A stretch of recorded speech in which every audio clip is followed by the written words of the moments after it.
Kasus kematian tahanan Polsek Kumpeh Ilir, Muhammad Ragil Al-Farisi masih meninggalkan misteri. Pada rekonstruksi yang dilakukan pihak kepolisian, korban ditemukan meninggal di sel tahanan dalam kondisi tergantung dengan leher terlilit ikat pinggang.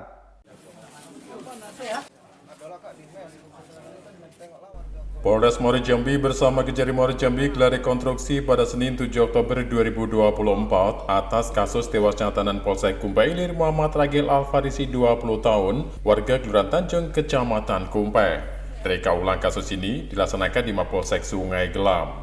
Kedua tersangka yang merupakan oknum anggota Polsek Kumpeh Ilir, Bribka Yuyun Sanjaya dan Brigpol Faskal Wildanu Putra, serta para saksi yang dihadirkan, tampak memberagakan sebanyak 63 adegan, mulai dari proses penangkapan hingga penganiayaan yang menyebabkan tewasnya korban. Dalam reka adegan ini, polisi mengganti korban dengan boneka. Saat rekonstruksi dilakukan, korban ditemukan sudah tak bernyawa dengan kondisi tewas tergantung di sel tahanan dan ada ikat pinggang yang melilit lehernya. Hingga saat ini belum diketahui pemilik ikat pinggang tersebut. Sebab menurut penuturan kuasa hukum korban, Elas Andra Dermawan dan keluarganya, Muhammad Ragil Al-Farisi tidak menggunakan ikat pinggang saat ditangkap. Pada saat rekonstruksi dari awal sampai akhir kita ikuti, satu yang saat ini belum terungkap, yaitu ikat pinggang itu milik siapa, gitu kan. Namun pada saat pemeriksaan rekonstruksi itu memang sudah terbukti bahwa tidak ada ikat pinggang yang dibawa oleh almarhum, gitu. Itu sudah terbukti. Tapi pada saat kita mengungkapkan fakta di saat rekonstruksi, memang tidak ada adegan yang mengungkapkan itu punya siapa. Ikat pinggang yang mengikat di leher korban Muhammad Ragil. Nah, itu yang belum bisa terungkap. Mungkin kita bisa ungkapkan nanti di pengadilan. Sudah kita pertanyakan itu, Bang? Kita sudah pertanyakan, tapi memang ya ada terjadi perdebatan bahkan perdebatan antara Pascal sama Yuyun, gitu. Ya. Nah, itu termasuk yang tadi perdebatan seperti apa tuh, Pak? Ya, termasuk itu gunakan untuk bunuh diri atau seperti kesannya seperti itu? Seperti ya, apa? Pertama perdebatan tentang penganiayaan, karena memang keduanya terbukti melakukan penganiayaan, baik si Pascal memukul bagian perut, kemudian yang si Yuyun itu memukul bagian pipi. Nah, artinya kedua-duanya itu saling berdebat soal banyaknya memukul, kemudian kerasnya memukul, gitu. Peran-peran soal melakukan penganiayaan. Nah, perdebatan itu masih masif di situ. Bang, dalam mereka tadi tidak diadekan masalah mengikat leher. Enggak ada. Enggak ada adegan itu. Nah, itu yang kita dan tidak diakui kedua tersangka. Dan tidak diakui kedua tersangka dan kedua tersangka tidak tahu menahu soal ikat pinggang itu. Padahal saat waktu direka ulang memang diperiksa tidak ada ikat pinggang.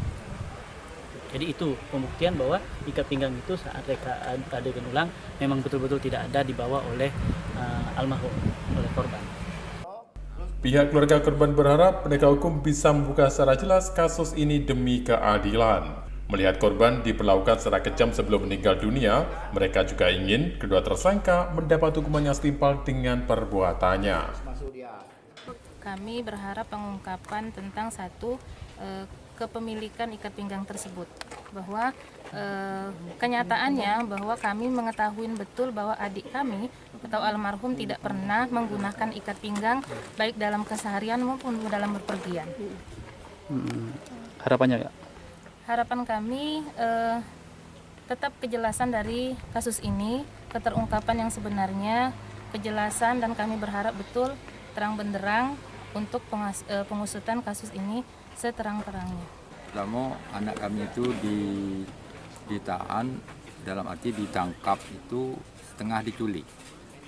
Ya, kemudian anak kami diperlakukan dengan manusiawi, setelah itu direkayasa dengan cara gantung diri. Padahal anak kami itu sudah dibentulkan, itu mungkin apa sudah meninggal, apa belum meninggal, sudah itu digantung. Yang jelas kalau orang sudah dibentulkan tidak bisa berbuat apa-apa. Namun anak kami itu digantung. Untuk kedua pelaku, hukuman apa yang pantas, Pak? Saya minta hukum seberat-beratnya sesuai dengan apa yang dilakukannya. Istilahnya itu hilang nyawa, saya minta nyawa, hukuman mati. Sekurang-kurang umur hidup. Dalam rekonstruksi ini terungkap penangkapan korban terjadi pada adegan ke-25 di salah satu warung. Kemudian pada adegan 31 hingga 35 terjadi pemukulan bagian perut dan pipi korban oleh kedua tersangka, kemudian kepala korban dibenturkan ke dinding. Dari Muara Jambi, Eko Wijaya, Nasional TV melaporkan.